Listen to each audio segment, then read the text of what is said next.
তো সকাল সকাল উঠে বোধ চা আর বিস্কুটটা পুরো সাটিয়ে দিলাম একবারে। আর এই যে এখন আমি রেডি হয়ে গেছি, কারণ এই যে মামা ঘর থেকে যাবো ঘর। এই যে আমি ড্রেস ফ্রেস পরে একবার রেডি আমি। আর এই যে এখন গেটটার কাছে বেরোচ্ছি মামা ঘরে। আর এই যে আমার ডিউটি একবারে চাল দিয়ে দিলাম একবারে ঘরের দিকে। আর যাতে যেতে ফাইনালি পৌঁছে গেলাম আমি মোটর কাছে। মোটর কাছে কেটিএম ডিউকটা একটু ভাগাই নিলাম আমি মুচাড়ি।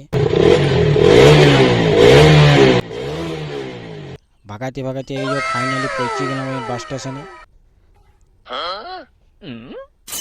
বাস স্টেশনে 2 ঘন্টা বসে আছি, এখনো পর্যন্ত একটা বাস পাইনি। আর না দেখো একটা বাস চলে গেল, কিন্তু এটা আমার লাইনে যাবে কিনা, এটা অন্য লাইনে যাবে। আর এই যে দেখতে দেখতে আমিও পাই গেলাম বাস। আমি একদম চাপি পড়লাম যাই বোধ বাসের উপরে।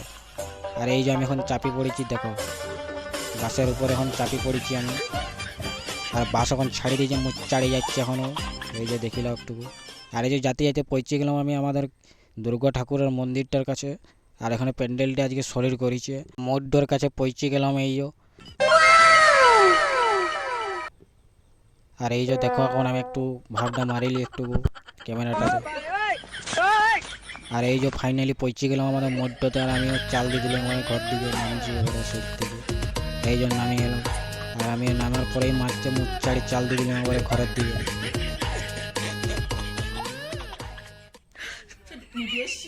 আর যাতে যাতে এই যে আমাদের গ্রামটার কাছাকাছি পৌঁছে গেছি আমি, তাই আমি এখন হেঁটে হেঁটে যাচ্ছি।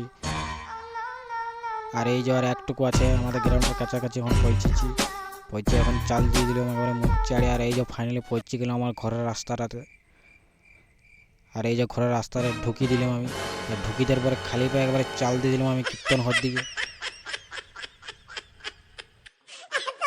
বহু ক্যান চাল দেওয়ার পরে এই যে এখন আমরা কীর্তনের ঘরের কাছাকাছি আছি, তাই আমি এখন যাচ্ছি মুচাড়ি আমি। আর এই যে ফাইনালি বজরংবলী মন্দিরটার কাছে পৌঁছে গেলাম আমি। আর পৌঁছে যাই একটু বসে দিলাম, বসে বসে শুয়েও দিলাম। শুয়ে শুয়ে দেখছি বাবা এত গরম, আর কিছু বলার নেই গাছ।